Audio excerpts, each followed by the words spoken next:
اچھا علی بھائی اگلا سوال ہے کہ صحیح بخاری کی جو حدیث نمبر ہے 5069 اس کا مفہوم ہے کچھ پورشن اس میں یہ لکھا ہوا کہ اس امت میں اچھے لوگ وہی ہیں جن کی بہت سی عورتیں ہیں، تو اس کی ذرا ایکسپلینیشن کر دیں ذرا. یہ میرے خیال ہے کسی نے اسی بندے نے اس کا مطلب کرنے کی کوشش کی ہوگی جس کو دوسری بیوی پہلی بیوی سے دوسری شادی کی اجازت نہیں مل رہی ہوگی. یہ الفاظ اس طرح نہیں ہے، یہ ابن عباس کا قول ہے. وہ اصل میں شادی کی ترغیب کے اوپر بات کر رہے تھے. وہ تو بخاری مسلم حدیث سے آپ کو پتا نا، 3 لوگ آئے نبی علیہ السلام کی خدمت میں، آپ موجود نہیں تھے، تو آپ علیہ السلام کی عبادت کے بارے میں امہات المومنین سے پوچھا. امہات المومنین نے بتا دیا کہ آپ ایک نارمل انسان ہیں، رات کو سوتے بھی ہیں، بیویوں کے پاس بھی جاتے ہیں، باقی معاملات بھی کرتے ہیں.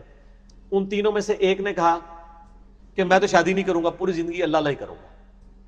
دوسرے نے، یہ بخاری مسلم دونوں میں نکاح والے چیپٹر میں آپ کو شروع میں مشکات میں بھی یہ حدیث مل جائے گی.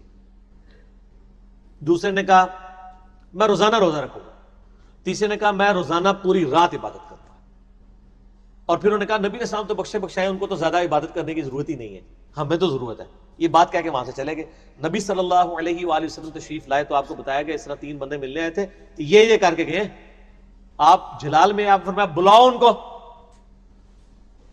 وڈے نیک بندے نے اے بریکٹس، وہ آپ کو آگے غصے کے اظہار سے پتہ چلے گا. آپ نے فرمایا میں تم سے زیادہ اللہ کا تقوی رکھتا ہوں، تم بہت نیک بندے ہو. یہ بریکٹ میں ترجمہ ہے اسی بات کا، ٹھیک ہو گیا. آپ فرمایا دیکھو میں تم سے زیادہ اللہ کا تقوی رکھتا ہوں، میں نے شادیاں بھی کی ہوئی ہیں، میں رات کو سوتا بھی ہوں، نماز بھی پڑھتا ہوں، میں روزے نفلی رکھتا ہوں، چھوڑ بھی دیتا ہوں، اور نکاح میری سنت ہے. النکاح سنتی فمن رغب عن سنتی فلیس منی. نکاح میری سنت ہے، جس نے میری یہ سنت چھوڑ دی اس کا مجھ سے کوئی تعلق نہیں. اصل میں یہود و نصارہ کے اندر چونکہ رہبانیت آ چکی تھی، دنیا کو چھوڑ کے جنگلوں میں بیٹھ جانا، اس کے خلاف نبی علیہ السلام نے کہا کہ نہیں، میرے ماننے والے خاندانی سسٹم کو وجود دیں گے، شادی کریں گے، خاندان بسائیں گے. اس پورے سینیریو میں ابن عباس کے قول کو سمجھیں. اس زمانے میں بھی جو لوگ شادی کرنے کو سمجھتے تھے خدا سے دوری کا سبب ہے، کیا بال بچوں کے جھنجھٹ میں پڑے، چپ کر کے مسجد میں بیٹھ کے اللہ اللہ کریں. اس کانٹیکسٹ میں وہ یہ بتانا چاہ رہے ہیں کہ جو سب سے بہترین شخصیت تھی نبی علیہ السلام، انہوں نے کئی شادیاں کی ہوئی تھی. یہ انہوں نے کہا ہے، یہ نہیں کہا ہوا کہ سب سے بہترین جو شخص وہ ہوتا ہے جو سب سے زیادہ شادیاں کرتا ہے. انہوں نے کہا کہ سب سے بہترین شخص یعنی محمد صلی اللہ علیہ وآلہ وسلم، یہ تو ان کی سنت ہے، انہوں نے تو اتنی شادیاں کی ہوئی تھی. یعنی بہترین شخص نبی صلی اللہ علیہ وآلہ وسلم، ان کی سنت ہے شادی کرنا. انہوں نے یہ نہیں کہا کہ زیادہ شادیاں کرنے والا شخص بہت بہترین ہوتا ہے. انہوں نے کہا جو سب سے بہترین تھا نا اس نے بھی شادی کی ہوئی تھی. النکاح سنتی فمن رغب عن سنتی فلیس منی. پھر دوسرا میں یہ پوچھتا ہوں کہ یہ نبی علیہ السلام کی سنت میں صرف یہی رہ گیا؟ میں نے تو کسی کو نہیں بیان کرتے ہوئے سنا کہ سب سے بہترین شخص وہ تھا جس کی بیٹیاں ہی بیٹیاں تھیں. تو لہٰذا بیٹیاں ہونی چاہیے بندے کی، بیٹے نہیں ہونے چاہیے. نبی علیہ السلام یہ تو کبھی کسی نے نہیں. آپ تو بیٹوں کی دعائیں کرواتے پھرتے. نبی علیہ السلام کی بیٹیاں تھیں نا، بیٹے تو بچپن میں فوت ہو گئے نا، 4 بیٹیاں تھیں نا، یہ تو کسی نے نہیں کہا. تو یہ ہم عرض ہی کر رہے ہیں، اگر ابن عباس زندہ ہوتے تو ان سے بھی ریکویسٹ کی فارم میں کرتے کہ حضور یہ بھی ساتھ ذرا ارشاد فرما دیں کہ سب سے بہترین شخص وہ ہوتا ہے جس کی بیٹیاں ہی بیٹیاں ہوں. یہ تو کوئی نہیں ہے کیونکہ نبی علیہ السلام کی بیٹیاں تھیں.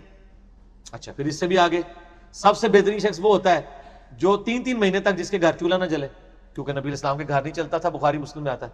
تو سر یہ تو کوئی ہمیں روایتیں نہیں مل رہی ہیں. شادیوں کی باری آئی ہے تو ایک روایت کو اس کو اپنے حساب سے مولڈ کر کے تو ابن عباس کے قول کو کہیں سے کہیں بنا دیا.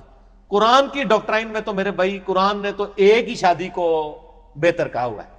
کوئی قرآن میں سورۃ النساء میں واضح آیا کہ اگر تمہیں خدشہ ہو کہ تم انصاف نہیں کر سکو گے تو ایک پر اکتفا کرو. خدشہ ہو انصاف نہیں کر سکو گے تو ایک پر. تو قرآن نے تو بیسیکلی یہ جو 4 شادیوں کی اجازت ہے، حکم نہیں ہے کہ کرو لازمی. یہ کس معاشرے میں ہے؟ اس معاشرے میں جدھر لوگوں نے بے شمار شادیاں کی ہوئی تھی. یہ 4 کے اوپر ان کو ریسٹرکٹ کیا ہے کہ یار اتنی شادیاں نہ کرو، 4 ہی کرو. یہ کم کروائی گئی ہیں. یہ نہیں کہ ان کی ایک بیویاں تھیں. صحابہ میں سے کوئی بھی نہیں جس کی ایک بیوی ہو. عرب کے لوگ تو آپ کو پتا نا گرم مزاج، پھر عورتوں کے بھی بڑا مطلب وہ ان کا ایک رجحان تھا عورتوں کی طرف، تو بے شمار شادیاں کرتے تھے. ان کو ریسٹرکٹ کیا کہ 4 تو نہیں پائی کرنی. یہ نہیں کہا گیا کہ ایک کرتے سن کہا گیا 4 کرو. وہ 40-50 کرتے تھے، ان کو 4 پہ لایا گیا. اس لیے قرآن کے الفاظ ہی دیکھیں کہ اگر تمہیں خدشہ ہے تو ایک پر اکتفا کرو. قرآن تو ایک کے اوپر. اور میں تو یہ سمجھتا ہوں جو لوگ دعوت و تبلیغ کا کام کرنے والے ہیں, دین کے ساتھ جڑے ہیں, ان کے لیے تو ایک نمانی بھی مشکل ہو جاتی ہے. ٹھیک ہے, ٹے جائے کہ وہ باقی علماء جو ہیں وہ تو نبھا سکتے ہیں جی, کیونکہ انہوں نے دین کا کام نہیں کرنا ہوتا, فرقے کرنا ہوتا ہے. تو وہ پہلے شاگرد بناتے ہیں, بعد میں شادی کر لیتے ہیں, اور پھر سلسلہ, پھر وہ کلپ بھی چڑھاتے ہیں, میری پہلی شادی کس طرح ہوئی, میری دوسری کس طرح ہوئی, میری تیسری کس طرح ہوئی. وہ تیری ہوئی, اللہ کے بندے اپنے کول رکھ. ٹھیک ہے, تو لوگوں کو دستا پھر رہے ہیں. ٹھیک ہے نا, دین کا مسئلہ لوگوں کو بتائیں. ٹھیک ہے, اگر کوئی کر سکتا ہے ضرور کریں, ہم تو نہیں کہتے حرام ہے, قطعاً نہیں کہتے. ٹھیک ہو گیا.